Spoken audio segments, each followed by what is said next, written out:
This channel strictly adheres to ethical guidelines and does not support or encourage any illegal activities. The content shared here is purely for educational purposes. Need a remote desktop but don't want to spend money on one? In this tutorial, I'm going to show you a simple way to get started using nothing more than your browser. There are plenty of tutorials online that make free RDP setups look complicated. You end up installing different applications, creating accounts on several platforms, and going through a long list of steps, only to discover that the connection doesn't work as expected. In this tutorial, I'll show you how to set up a free RDP using only your web browser, without unnecessary software or complicated configurations. We'll go through the process step by step, including an important configuration that can affect the stability and availability of your RDP. Let's get started by opening your browser and visiting rdpservers.com.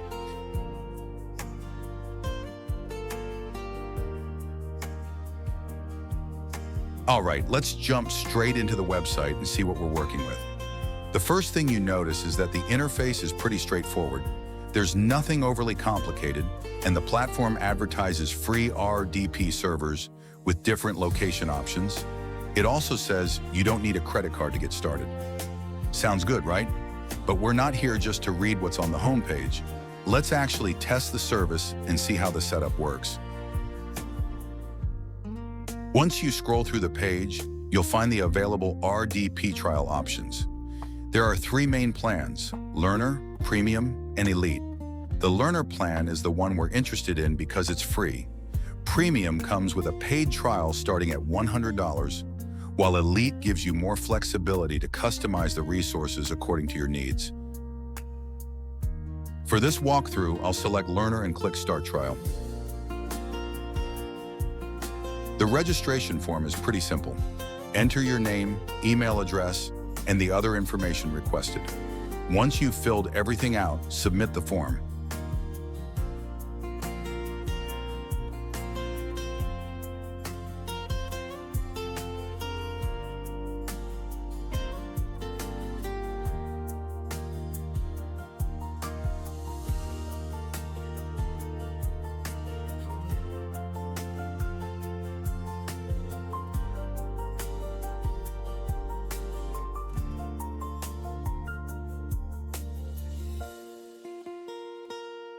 Make sure you follow the process carefully and don't miss a step.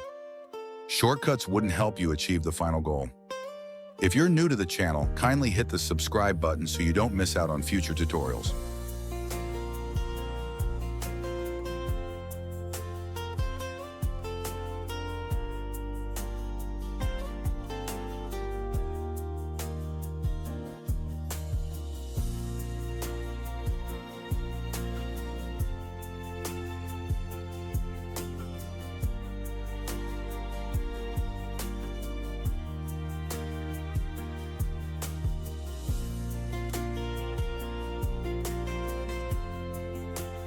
Now check your Gmail inbox. You should receive a verification email from the platform.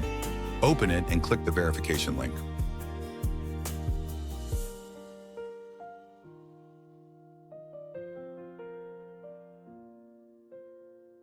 Once your email has been verified, go back to the website and open your dashboard.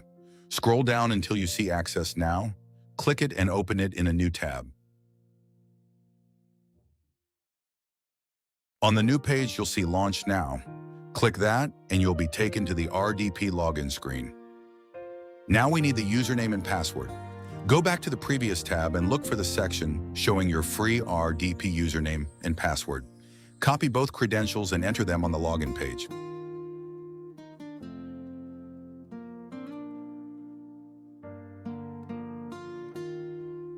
And just like that, you should be inside your RDP.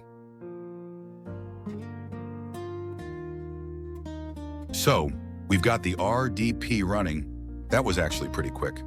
Now let's find out what we're working with. I'll check the available resources, including internet connection, to get an idea of how capable this free setup really is. For basic tasks like browsing, working with web applications, or handling lightweight activities, the performance looks fairly decent for a free RDP. But here's something you should keep in mind. Free doesn't necessarily mean unlimited. Avoid putting unnecessary strain on the system, and make sure whatever you're doing is permitted under the provider's terms of service. Heavy workloads can affect performance or lead to restrictions. Also, don't use the RDP as your only place to store important files. If the remote session becomes unavailable, you don't want to lose your work. Keep important files backed up somewhere else. And finally, pay attention to any access restrictions the provider has in place. If there are rules around devices, connections, or usage, follow them rather than trying to work around them. Overall, the setup is pretty simple, and for basic remote tasks, this free RDP can be useful.